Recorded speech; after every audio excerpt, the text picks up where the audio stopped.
It's time for the Larry H. Miller Utah Summer Games at Southern Utah University in Cedar City. Register today to participate in the 40th anniversary season of a Utah sports tradition at utahsummergames.org. Participate in over 50 sports around the state. Then plan to join the opening ceremonies Friday, June 5th, presented by State Bank of Southern Utah. Register today to participate in the 40th anniversary season of the Larry H. Miller Utah Summer Games. Hey, sweetie, your mother showed me this Carvana thing for selling the car. I'm going to give it a try. Wish me luck. Me again. I put in the license plate. It gave me an offer. Unbelievable. Okay, I accepted the offer. They're picking it up Tuesday from the driveway. I haven't even left my chair. It's done. The car's gone. I'm holding a check. Anyway, Carvana, give it a whirl. Love ya.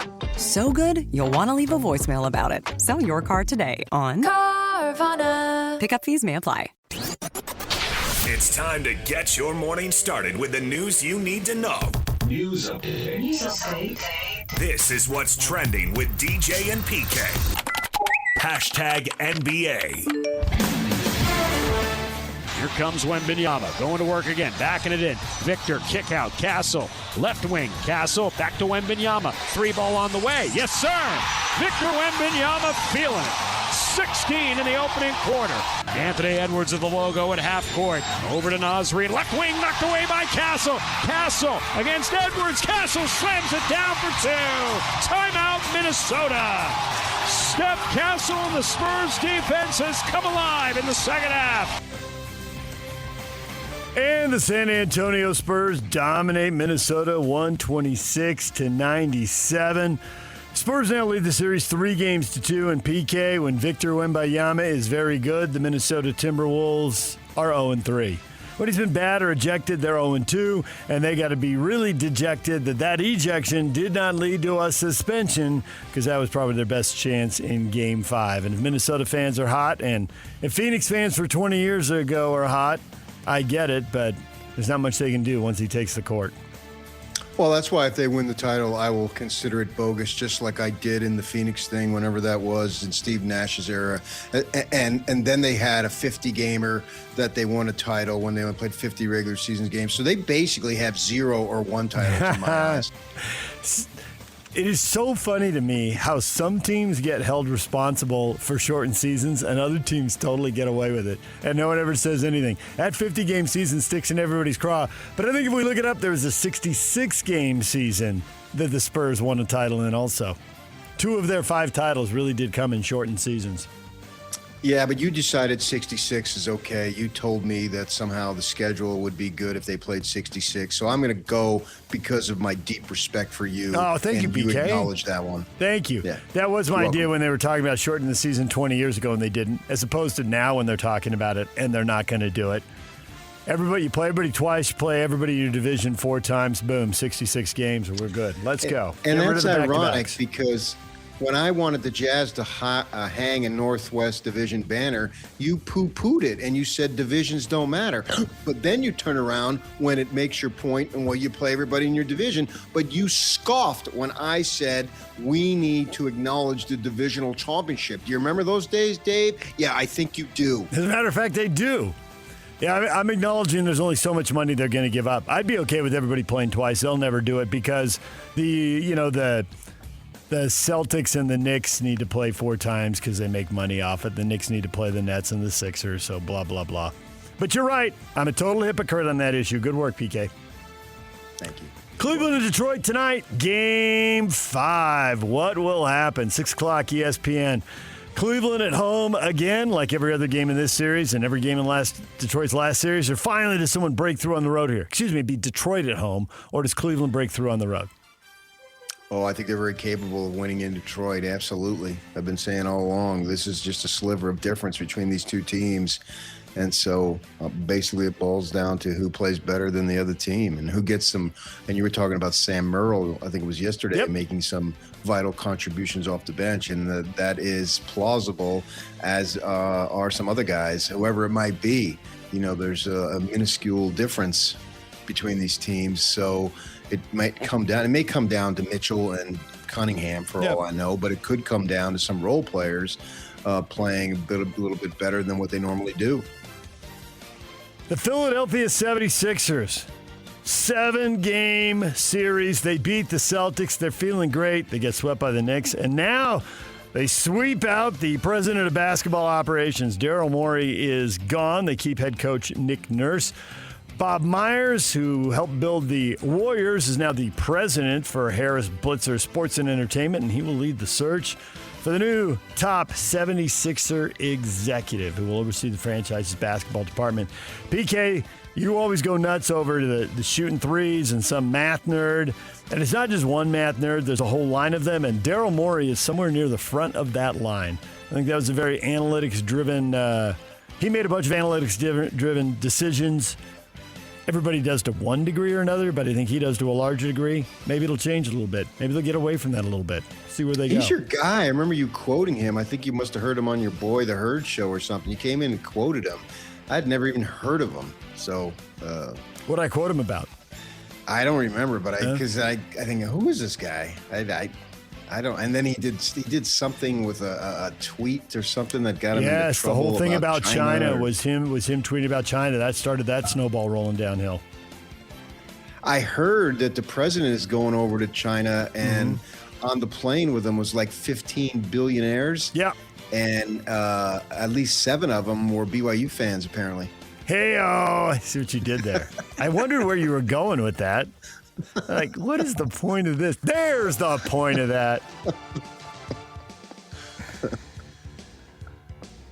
Couple of deaths in the NBA. Jason Collins, first openly gay NBA player, died of brain cancer yesterday at the age of 47. His brother Jaren, his twin, played for the Jazz for a long time. And Memphis Grizzlies forward Brandon Clark found dead in California at the age of 29. LAPD telling ABC News Clark was suspected of having died of drug overdose. No evidence of foul play. 29 and 47, that is very young for both of those guys, PK. Well, we didn't know Jason, but we had Jaren on a number of times back when players used to be able to come on the show, and he was very accommodating there. And he's an LA kid. Both of them were. I remember them growing up. Stanford, right? Back from my time. They did go to Stanford, yeah. Them and ironically the Lopez twins, two big men twins. And then Clark was a high school phenom in the Phoenix area. I'd heard of him for many years, and there was a lot of tributes I saw yesterday from Phoenix people because he grew up there. He played, I think it was Desert Vista High School, and was a star. Went to San Jose and then over to Gonzaga, and has been a pretty good player in the NBA. And if there's some drug stuff, it's just it's bad either way, but somehow this makes it a little bit worse if it was self-induced and what was going on there. It's crazy. It's so unfortunate. DJ and PK. Hashtag NFL. Well, aren't they also sometimes the owners are bringing in grass for like soccer and not for their own players? So how do you go about that? Because that just seems really off. Why wouldn't you want to protect your investment in that? Right. You look at FIFA; they'll roll out the grass, the green carpet for soccer players, and that's become the norm. Where over in the European leagues, that is what you do. You play on grass. They have surface standards that. Each thing is rolled out. It's exactly how it's supposed to be. And those players will not play if it's not that. And they've, I think they came out to a practice in the DC area and they went out just to a practice field and they said, this isn't good enough. We're not practicing today. And that's what the players decided. They are very particular. I know there are some for the high level players that's in their contract. Like if it's turf, I ain't playing on it. And that's how they take a stand. And I think this is something that's really important to guys. NFL players are watching some of these NFL stadiums get new temporary grass fields installed for the FIFA World Cup that's upcoming next month. I know Seattle's getting one. That's why RSL had a game moved. And so now you hear the debate, whether it's players, whether it's agents, maybe sometimes some executives, they want grass on all these fields. Turf is good, but not good enough. It's better than it used to be for sure, but not good enough. 92% of the players say they want grass over turf in a poll of 1,700 NFL players. Sure, fine, get grass, but I think that turf doesn't affect the game in the manner that it affects the game in soccer. That is an excellent point, and the way the ball rolls and the way the ball bounces and all of that. I do think that as they build new stadiums, and they're going to keep building new stadiums, and I don't know if Buffalo did it, I hope they did. I expect they didn't. But what they did in Phoenix and Las Vegas with the grass fields that roll in and out, and there's concrete underneath, so you can roll the field out, you don't damage it, you can have your concert or whatever large event in there, basketball games, whatever. These buildings, they cost so much money, you got to use them more often. You just can't build something for a few $1 billion and then use it for just 10 NFL games. They got to do something else. I like what they've done in Phoenix and Vegas, rolling those grass fields in and out. They got the technology. Let's do it. Does it have to be a dome, though? I mean, can you do it? Can you roll in grass in a Rice-Eccles Stadium? You've got to have the land off the end of the stadium to roll it in and out of, and you've got to build the stadium so there's access to it. Once the stadium is built, like our local stadiums here, that's really hard to go retrofit that. That doesn't make much sense to me. But as they build new ones, and they're building a brand new one in Buffalo, I would have liked to see it designed that way. But I'm trying to grow grass in my yard thanks to the plumbing company that destroyed my yard. So we'll see if I can do it. And if I can do it, anybody can do it. Mr. Green Thumb, Patrick Kinahan. NFL, full schedule out. They're leaking games here and there. Madrid, Spain gets the Cincinnati Bengals and the Atlanta Falcons. Kansas City and Denver are going to play. It's a Bronco-Chief game in the first Monday Night Football game. I assume that that's only a marquee game if Mahomes is back. So is Mahomes going to be back for that? Because it seems like the first month still seems iffy. Maybe he'll be back. Andy Reid's back. On track. He's back. He's back. He's going to play. There's no way they would schedule that game without him, right? So that's just a sign he's going to be back. And Knicks is supposed to be back in plenty of time for that game. And I want football, real football, to overtake football as the world's most popular sport. That'd be a crushing blow to you two guys. No, we'd be okay with it. It'd still be a crushing blow. No. Michael Penix Jr., Falcons quarterback, back on the field, throwing passes 6 months removed from ACL surgery. It's his third ACL surgery in the past 8 years. Previous two came while he was in college. So I guess he knows how to rehab from ACL surgery. Third time.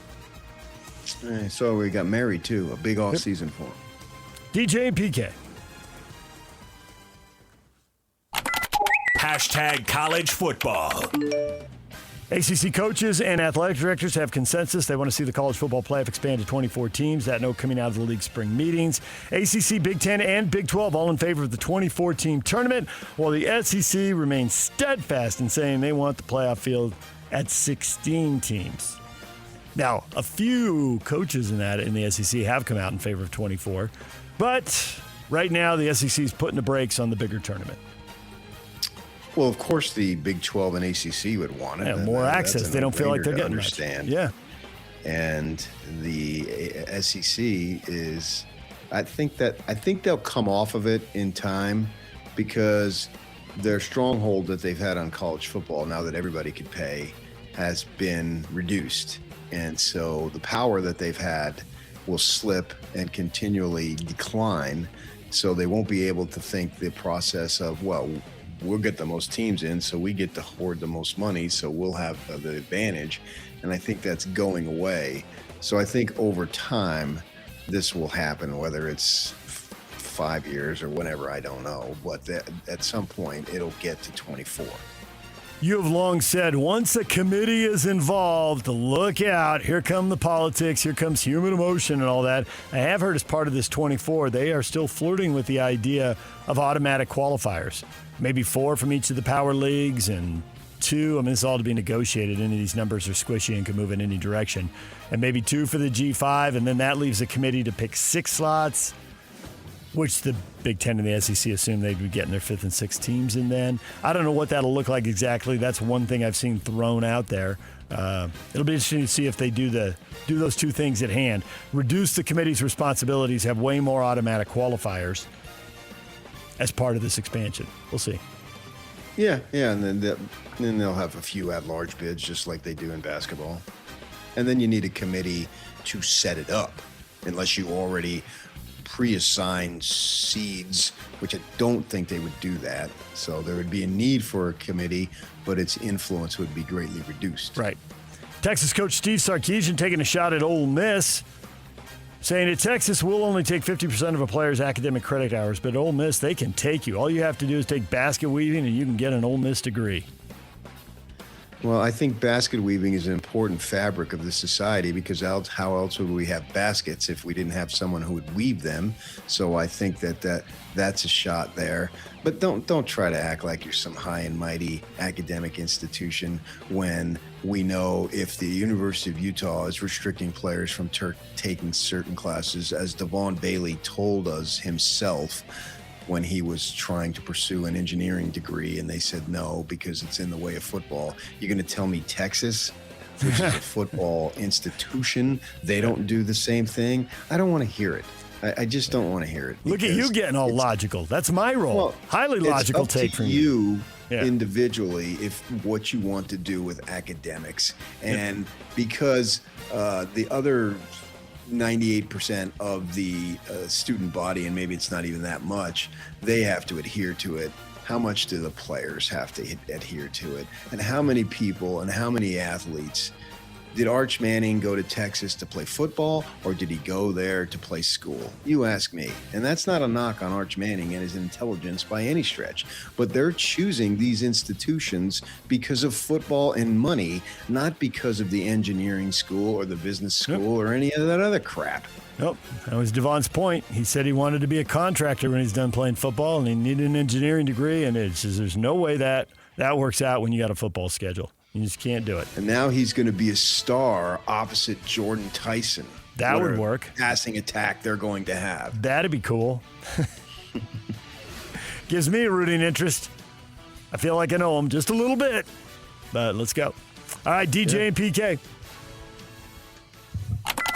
Hashtag Major League Baseball. Payoff pitch here to Grisham.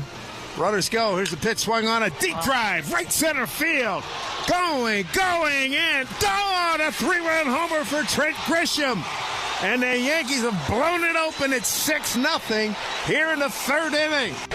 Swung on, smoked into the gap right center field. It's down for a base hit. It's cut off by Matthews before getting to the track, and Cal Raleigh has a base hit.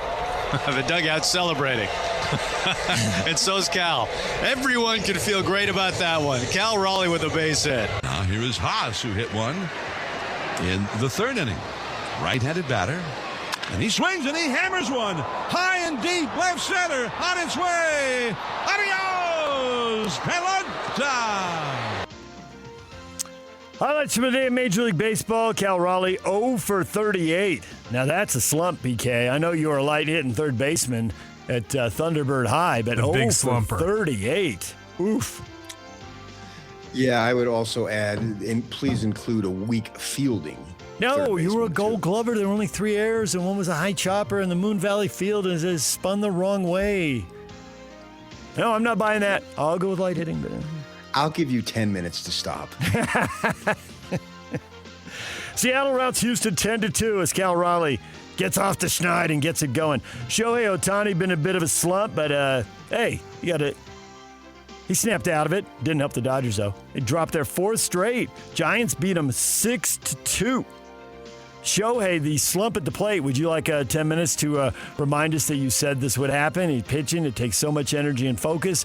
And now it's not just that his hitting suffering in the days he's pitching, but he's in a slump we really haven't seen the likes of on the days he's not pitching. And now they're going to give him a day off, apparently. We'll see if that home run breaking out of that slump there changes that. But they were going to give him a day off from hitting, just a complete day off, and then a day he was pitching, not put him in the lineup DH in there. So 2 days without him stepping to the plate.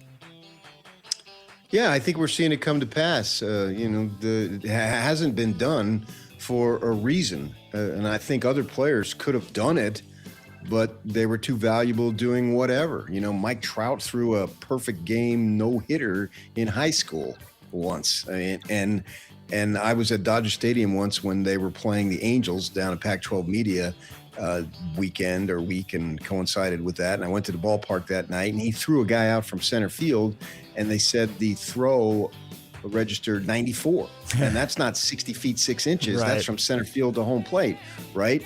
And so it's not a knock on Shohei. And this was an intense discussion about this very topic yesterday on the Baseball Network. Guys who played the game were talking about this very thing. And yeah, I think there's a cumulative effect there. We're showing, and the Dodgers are going to have to figure out, well, what do we want? because, when he was bashing those home runs these last couple years, for one season, I don't think he pitched at all. And then last year, he was essentially a limited part-time. Yeah. Not just a part-time, but if that makes sense, a limited part-time. I put a qualifier on it. He was a spot starter coming back from that arm surgery he had, Tommy John surgery. So he was pitching, I think, regularly and infrequently, which doesn't sound like they go together, but he was pitching. It was just so limited. It just didn't take the same amount of energy. Part-time. Yeah. And his pitching has been dominant so far this season. You just look at the numbers and they can show you, you can go on, there's a lot of analytics in pitching, but still the basic numbers of pitching has upheld, whereas in hitting, now it's slash lines and all this other stuff, and your head is spinning if you don't know what they're talking about. But I think pitching, you still look at walks and hits per inning and strikeouts and blah, blah, blah, blah, blah. There's other stuff, spin rates and whatnot, that factor into it, certainly. But I still think that the basic numbers of pitching have been there and will continue to be very important. So you don't need a PhD to figure it out, and you don't need a glossary to figure out all the terms. And he's been very good. So they've got to decide. One is going to suffer. I just don't know that you could keep it up at a top level. And they're losing right now, so I don't know what they're going to do. So that's his first home run since April 26th. The Dodgers have dropped 4 in a row, but they've also gone 4-9 in their last 13, and they've scored 3 runs or fewer in 10 of those 13. They need more. Now they're getting Mookie Betts back. He's been out, that should help punch up the run scoring a little bit. But they may need Shohei to do it as well. I mean, he's in the leadoff spot. He's got to be contributing in that spot. So, the argument to have him stop pitching, even though he desperately wants it, and to some degree you have to keep stars happy. But, he's got all this info too, and they're in second place in their division and probably the 4th best record in the National League. That's not where they're supposed to be, not with that payroll. No. And they have pitchers who are very brittle and seem to be injured a lot, too, and that's compounding the problem. Paul Skeens flirting with another no-hitter, left with 8 innings, 2 hits. He's just dominant, and they beat Colorado. Pittsburgh beats Colorado 3-1. Yeah, I think he struck out the first 6. He did. And then he only struck out 4 the rest of the way. Yeah, he had 10 overall. But he struck out the first 6, and then, the 7th guy lays down a bunt or something. And he's like, nice bunt, as he throws him out. Seemed to just get a roll with it. Just blurt that out and then go back to the hill. Yeah. Well, anyway, you can get on against him. But I mean, as I told you, I watched the entire start that he had against the Diamondbacks 1 or 2 starts ago, and he wasn't just blowing people away. He was pitching. And I thought, wow, if he can do this combined with his overpowering stuff, Liv Dunn is going to be a very happy lady. All of a sudden, you've got some combination of Randy Johnson and Greg Maddux out there. That would be awesome. Bees beat El Paso 11-4. They play again tonight at 6:30. Tony Parks on the call on 1280 The Zone. DJ PK. #RSL. Real Salt Lake hosting the Houston Dynamo tonight. America First Field. The Dynamo just won in L.A. They beat LAFC 4-1. That is impressive right there. Houston inching up in the standings after a slow start. They've been climbing. They are not far behind Real Salt Lake. First kick at America First Field tonight at 7:30. They just put out a list, as they often do, PK, of all the teams and what they're paying. And RSL has one of the top 100 best compensated players in the league and is 23rd out of the 30 payrolls. I guess the price of and how much? Price of poker is going up. What? Who and how much? Morgan Giavogi is making about $2.2 million. They spent more because they had to spend more to acquire him, but his salary was listed at $2.2 million. Justin Glad was at $1.1 million, but I don't think he was in the top 100. I think he was like 150 or something like that. 7:30 for the game tonight. Pregame at 6:30 on 97.5 The Zone. DJ and PK. #NHL. Eichel finds a right circle. They threw it across. They score! Dorothea! Pandemonium on the strip. Vegas 3, Ducks 2. The Knights take game 5. Eichel to Dorothea. The Knights win it in overtime. Vegas Golden Knights, a 3-2 series lead after a 3-2 overtime victory over the Anaheim Ducks. And in the other game, Buffalo somehow threw up. Just getting in the attacking zone there, just dumped the puck in. It hit the boards, bounced back, hit the goaltender's skate, and went in. Tied the game at 2. They got a power play goal for the third one, and they win 3-2. So that series with Montreal is 2-2. You got to do all the right things, PK, but you sometimes need the puck to bounce your way, and the Sabres got that in a big, big way. Yeah, that's with this sport. There can be some fluky goals, that's for sure. Yep. Tonight, Game 5, Colorado and Minnesota. The Avalanche with a 3-1 lead over the Wild. It's on TNT tonight at 6. The Pittsburgh Penguins star Sidney Crosby going to Switzerland to represent Canada in the Men's World Hockey Championships. It'll be the 38-year-old's 4th appearance in the tournament. The World Hockey Championships always overlap with the Stanley Cup. So if you're with the Stanley Cup playoffs, so if your team goes deep, you're not available for the World Championships. Always bizarre scheduling, and it always happens that way. It's sort of like the Pro Bowl. Ironically, you're right. What is trending? Brought to you by Shamrock Plumbing. There's no job too big or too small. Get the personal touch with Shamrock Plumbing. All right, coming up, Brian Taylor, Real Golf Radio at 8:30 to talk PGA Championship. And Kristen Peak, NBA.com and Hoops headquarters contributor. She will join us at 9 o'clock and talk about the draft and how she thinks things are going to play out at the top, which is also our question of the day. Should the Jazz change the way things play out at the top? How much would you put in the pot of gold that the Wizards are bound to demand if they're going to trade out of the top spot? We'll get to the question of the day next. Stay with us. DJ and PK, it's 97.5, the KSL Sports Zone. They've been doing it for a while. This is Jake Scott and Ben Anderson. The Jazz made a huge decision and gamble by flipping Rudy and Donovan. You and I both think it was the smart decision. I don't think that Jazz team was going anywhere with Donovan and Rudy. They were all capped out. They didn't really have adjustments to make. They could have moved on from Captain Jack and found a different coach and see how that worked, but really, it wasn't going to fix Captain had a couple of different coaches. It didn't change Donovan. It didn't change anything, right? So they moved on from Donovan, and Donovan went to Cleveland and is the exact same player as he was here. I don't agree with the take that he's better in Cleveland than he was in Utah. I think he's the exact same player. He didn't get better. He's not getting more out of his teams. And in my opinion, that makes the Jazz look good. And it is relevant because the East does suck. And if you can't get out of the second round in the East this year, it ain't happening. It was true last year, and it's even more true this year. Catch Jake and Ben afternoons from 2 to 6 on 97.5, the KSL Sports Zone.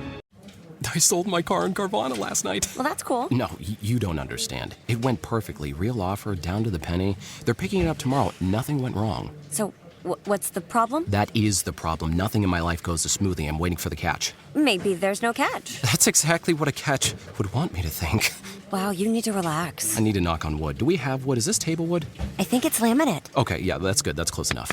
Car selling without a catch. Sell your car today on Carvana. Pickup fees may apply.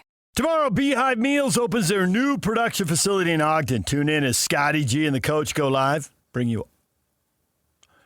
you all of the action. Beehive Meals, longtime partner with KSL. They also bring you the Hero of the Week, honoring people that impact youth sports in our communities. Nominate the youth sports volunteer you know for the Beehive Meals Hero of the Week at KSLSports.com/contest and listen every Thursday afternoon to Jake and Ben for the winner. It's the Beehive Meals Hero of the Week. Thanks to Beehive Meals for all their support here on the Zone. All right, DJ and PK. PK, this is your true genius. People don't understand. They don't know. How do you do it? You listen to the people. You talk to your neighbors. You hear what Ute fan, Cougar fan, Jazz fan, RSL fan, Aggie fan, Mammoth fan, whatever they have to say. You mull it all over, and then using that newspaper training, you think, what should go above the fold on the front page? Does this headline go all the way across the top, old school style? So you, instead of putting up 2 or 3 questions, because there are multiple things going on in our community at all times on the sports scene, because the sports scene just keeps expanding and growing, you just focused on one because your heart, your soul spoke to you and told you. AJ Dybantsa is the story. You posted, what would you trade to get AJ Dybantsa? Now, 40 or 50 responses in these days on social media where stuff like sports, I think the The algorithms depress the responses and don't really show our questions. If you put something up there political, it'd probably, get 20,000 responses. I am impressed that you defeated the algorithm with your knowledge of the local sports fan base, because we don't have 50 replies. We don't have 75 or 100. We have 150. 179 replies. This is what people want to know. AJ Dybantsa, how do you get him? What is the price?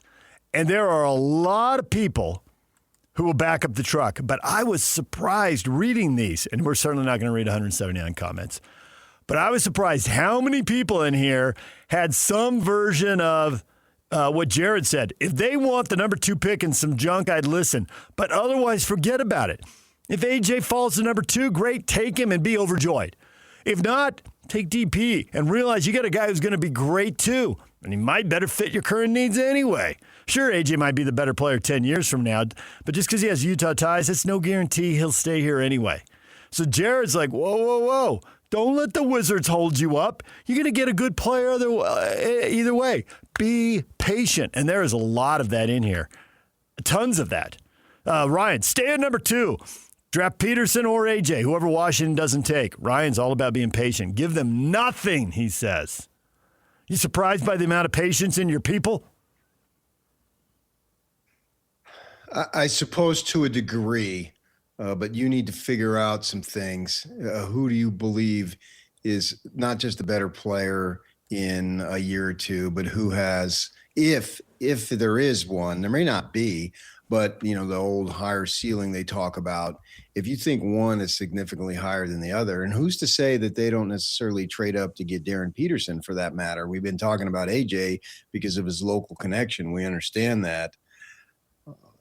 They've got a lot of stuff that they need to figure out in terms of potential and fit and character. And I mean, the list is, 10 deep, basically. You can injury factors, the health and all that stuff. There's so much, and a lot of it you can't really totally figure it out. You're sort of surmising there. So with that in mind, it makes it a little more difficult. But this is the most intriguing situation that the Jazz have faced relative to the draft. I mean, since obviously Darren Williams or Chris Paul, and so they've got to go in a direction that maximizes it. I think they can't lose, so that's comforting. That I don't think they'll make a bad pick. They won't take an Exum or a Cantor and then it doesn't work for various reasons. I don't think that's going to happen. You never know, but I don't think so. So there's something there. But it's not just that. You want to be able to get the very best player you can get. And, watching Darren Peterson, he's obviously a talent. The one thing, DJ, that's got me a little nervous, I found out his middle name is Nathan. Doesn't that scare you a little bit? You don't like the name Nathan? No great athletes named Nathan? No, just put out his initials then, knowing that his middle name is Nathan. I was slow on that. Thank you, PK. DNP. Right. I mean, that's been an issue, right? Yeah. Yeah, if he went out and got one of those commercial trucker driving licenses, they call him a CD, he could be DNP CD. Right. That'd be really bad. You wouldn't want that. And that would be, the C wouldn't be coaches, it'd be creatine. I did not play creatine decision. All right. Okay, now in all fairness, a lot of times you guys text that to some NBA executives see if you get a laughing emoji back. You guys often ask me, "You've been sitting on that?" And most of the time I'll say, "No, I just." But this time you were? Yeah. Nice. Thought of it yesterday. All right, all of you listening, take that to work. DNP, drop that. Everyone's talking about it. We don't get 179 responses on a Facebook page unless everybody's talking about AJ Dybantsa. So take that to work. When you open up the meeting today, open it up with that because that's what everybody's talking about. The weather was great last night, PK, and I had a little extra energy. I went for a walk in the neighborhood just to burn off some steam. And, man, I thought of you because there were so many – I thought of you and your wife. There were so many dog walkers out. I bet I saw 40 dogs on my walk, all on leashes, all out with anywhere from 1 to 5 people. In one case, a whole family was walking the other way. Sure. And And so I saw Sentiment, and it was getting pretty close to dark, and most people were going in, but there was another couple going out for the walk, and the husband was standing in the driveway right by the sidewalk where I was walking, and the wife was at the door grabbing something and locking the door, whatever. He's waiting. He looked at me. He looked at her. He looked back at me, and he said very quietly as I walked by, "Who would you draft?" I said, "I'd draft AJ. That's just me. I want the bigger player." Yeah, I want more rebounds. I want the bigger player. I want a guy who sticks his arm out and deflects more passes. Yeah, give me that. Give me that all day long. They're already working on a jumbo-sized team. Let's go. Yeah, and this is the dominant story. My wife's golf league started up or continued yesterday, and she got paired with a lady whose adult sons are listeners and all, and so she asked my wife about, is this something that he wants to talk about, and is he glad it happened? And my wife kind of looked at her like, duh. I know. Yeah, this is a dream come true for storytellers, which what we are, and we don't have to manufacture topics. It's right in front of us now, and it's dominant. This is so critical. And Darren Peterson comes out yesterday and says that he views himself as a point guard. I'm wondering, okay, why did you say that? Maybe there's no ulterior motive, and that's just who you view yourself as. Mm-hmm. Although that position, obviously the definition of that position of coming down, looking over your shoulder on the fast break, hop, stop, bounce pass for a layup, that might as well be 200 years ago. With that in mind, it's changed so dramatically. So what does that mean? And did he say that because of a situation? Well, maybe he doesn't want to go to Washington because they got ball chucking, ball hogging Trae Young, and little guys don't really win in this league. And he's really the ultimate little guy, and he can make all-star teams and put up numbers and make tons of money, but do you win? And maybe he's looking at it, hey, I'd rather go to Utah because look at Dylan Harper. He's in a winning situation. He's going to play on a team that's got a legitimate chance to the final because they scored a couple of times in the lottery before he got there, right? And so then they score a third time. And I'm not saying the Jazz are going to be playing for the title next year by any stretch, but the fact is they are built to win at a pretty good level next year, and then see, because he comes in as a rookie. Well, Wembanyama's already been in the league, Castle's already been in the league, and so who's to say in 3 or 4 years when these younger guys are even more mature, and Jaren Jackson still isn't 30, and Lauri Markkanen is only 31, that at that point they're not a serious contender. And so maybe his people are saying, yeah, tell him that you want to be a point guard. And does Washington, do we really want Darren Peterson? We're not of the situation where we can bring in a guy who's really good, but have him sit. Whoever we bring in needs to play and play big time minutes because we have sucked for so long and we got so many holes in our roster. So I'm wondering, was there some political motivation in making that statement? I have no idea, but it's something to consider. And the Angels and all those people for the Jazz, they'll be able to figure that stuff out to a much clearer definition of what the guy is as they see and talk to him. I'm 100% on board with you with what is the reason. Now, maybe it was as simple as he was asked a direct question and he gave a direct answer. There might not be anything to it. And at the same time, we've been around sports long enough, there definitely could be something to it. And both things could be true. It could be what he feels in his heart, and it could be super political because he knows exactly how that answer is going to land. And it could be the truth. So there's no reason it couldn't be both. I think it could be. I think to the point about the way the position has evolved, it is evolved in multiple ways for multiple reasons. One way it's involved is obviously the person who brings the ball up court is way more likely to shoot it without passing it now than they were back in the day. You were talking earlier this week, or maybe it was, I think it was earlier this week, about I was never that big on James Harden. I mean, I liked him. He won the MVP, and I don't begrudge him that. But I always thought in the playoffs, he's easier to defend because you have 2 weeks to get ready, and the ball's in his hands so much. It goes back to what we were saying about the Celtics and three-point shots. You can have a strength, play to that strength, enjoy that strength, but you've got to have options. You can't go through potentially 28 playoff games needing 16 wins and only win one way. You've just got to have options. There has to be. And if the ball, if Harden gets that high a percentage, and if he shoots it without passing it, and the other guys are just standing still, you become too easy to defend. And the point guard who does that, I just think it's a major issue. I think one way we're seeing now is with all these point forwards out there. That was a cute term 25 years ago. Now it's just true on so many levels. You can have multiple guys who start the offense. You can label one the point guard. As long as you don't make your team too small, what do I care if guard A starts 60% of the possessions and guard B starts 40%? Two-guard fronts used to be a thing. You grew up going to Madison Square Garden. They won titles with a two-guard front. There were some specific offenses that had a one-guard front because of the way they spaced the floor, and that's where the whole point guard thing started to evolve. But there was a time they didn't even use the 1 and 2 as designations. You're just a guard. Jerry West is the logo. He played his whole career as a two-guard front. You start 40% of the plays. You start 60. You start 80. I think that's totally fluid. I just think the key is don't make your team too small. If you put a 6-foot point guard out there with a 6'3" point guard and you say you're not really guards, either one of you can start it, I'm worried about defending at the other end of the floor. Somebody's going to guard a bigger guy and it's going to be a problem. You're going to get picked on. So this goes for all the guards in this draft, and we don't care so much about picks 5, 6, 7, 8, but I'm intrigued by them. And you like the kid out of, was it Illinois? Illinois, Walker, yeah. He's got size.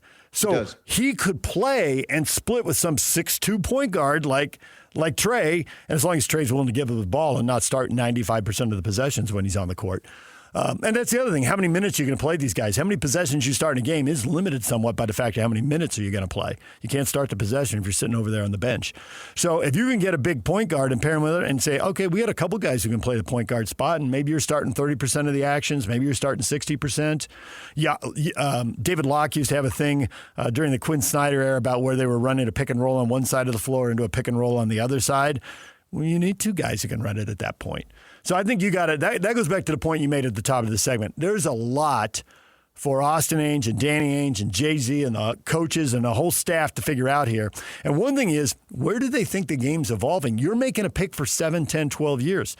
What's true today may not be true. People may alter the way they play. It could be a different deal. How much can you foresee the future? That's a big ask, but at the same time, if you're drafting for the next 10 years, you got to try to figure it out. Yeah. All right, it makes it so intriguing. It really is. There's so many things to consider. All right, DJ and PK, it's 97.5, the KSL Sports Zone. More of your responses. I just hit one common response, but there were some other really good takes in here. People are thinking about this. People want AJ Dybantsa, but they are also different price points to hit on before you swing a deal with the Wizards and feel good about it. All right, DJ and PK, we'll get to that next. Stay with us.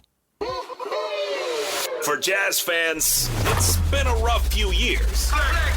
Well, those days are behind us as the Utah Jazz finally struck gold in the NBA Draft Lottery. Picking second. As the Jazz prepare to draft a potential superstar with the number 2 overall pick, nobody will bring you better coverage of the NBA Draft than the KSL Sports Zone. For all the breaking news, high-profile interviews, and player analysis leading right up to draft night, keep it locked on your exclusive home of Utah Jazz basketball, 97.5. The KSL Sports Zone.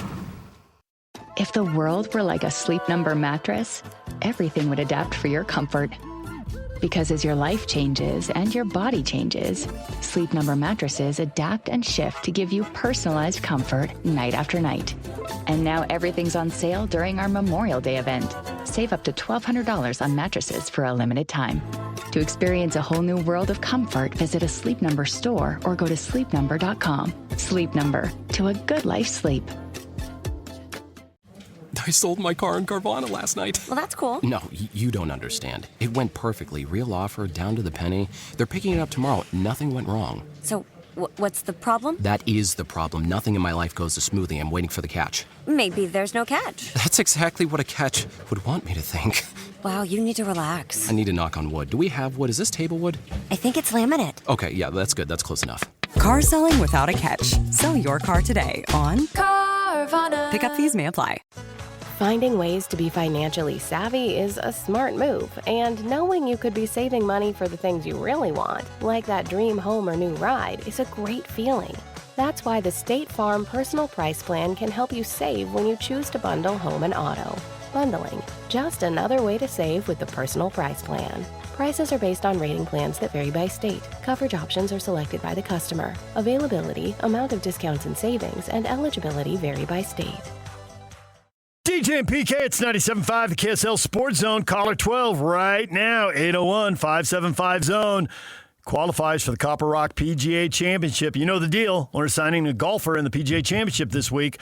One of our listeners, 25 of our listeners get the top 25 players in the world, and a 26th listener will get the field, and then we sit back, we watch the tournament, and see who wins. The winner will receive a Copper Rock logo golf bag and a $100 gas gift card. It's brought to you by Copper Rock, where the pros play. Still got some big names to give away, Yak?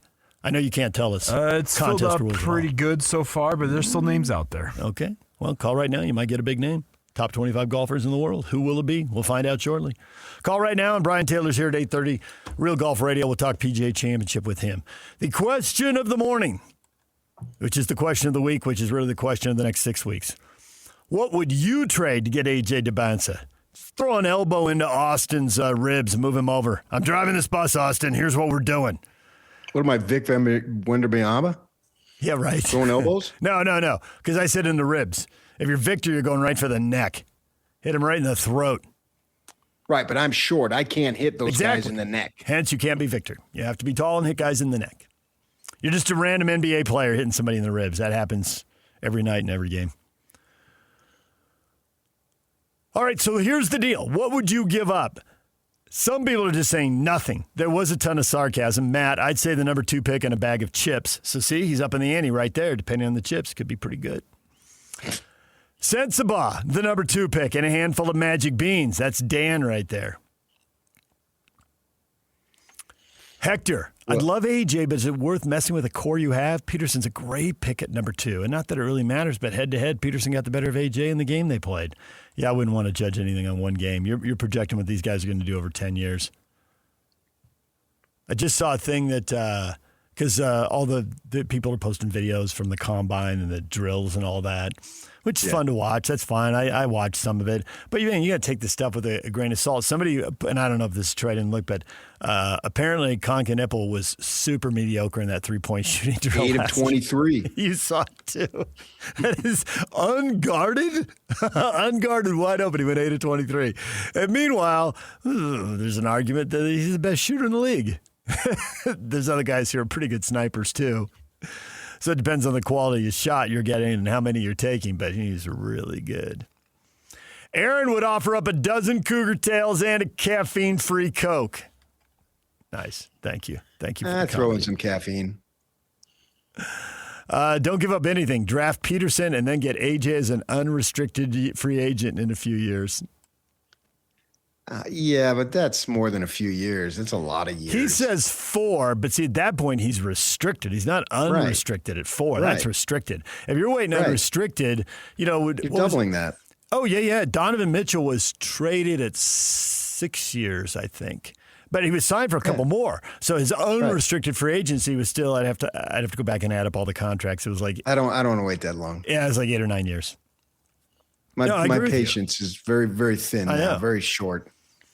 That we just gone through 4 years of losing. No, I want to win to the highest level immediately. I'm beyond development, knowing that you have a rookie and he's going to have to develop. But I like the development that the Spurs are doing with Harper. He's not playing big minutes. But he's playing enough to where he's developing.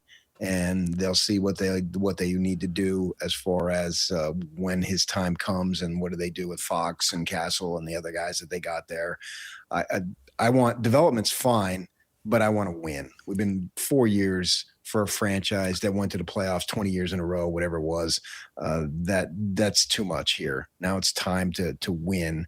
And so I'm not about what could possibly happen. I'm surprised that there's not as many people, maybe there are, you just haven't got to them, that say, yeah, let's go for this, man. You got a chance to get somebody who wants to be here and wants to flourish here. And it doesn't look like it's going to take that much. And we can just throw out some deals that I think Washington clearly would be interested in. Nathan wants to trade Lowry, Martin, Markkanen, a number 2 pick, and a future first rounder. Lowry's great, but he's too old for the current core. Number 2 is just needed, a future first, because we're going to be really good soon enough, so that won't be a lot to give up. The problem with that deal is before you even get to the talent is you got to make the money work. So now who are you taking back? Yeah, I think they can make the money work, but I would consider trading Lowry Martin, but not Lowry Marketing. Lowry Martin. DJ and PK. Coming up, there are some more suggestions here. Some people are echoing you. Other people do have other ideas. We'll get to them. DJ and PK, it's 97.5, the KSL Sports Zone. Ready or not, summer is coming, and Wayfair's Memorial Day clearance is on now. Right now through May 25th, get up to 70% off everything home at Wayfair. Plus, score amazing doorbuster deals all sale long and surprise flash deals on Memorial Day. We're talking thousands of products at every style and budget. Now is the time to save big on must-haves for your patio, backyard, and beyond. These savings won't last, so don't wait. Shop Wayfair's Memorial Day clearance now through May 25th. Wayfair, every style, every home.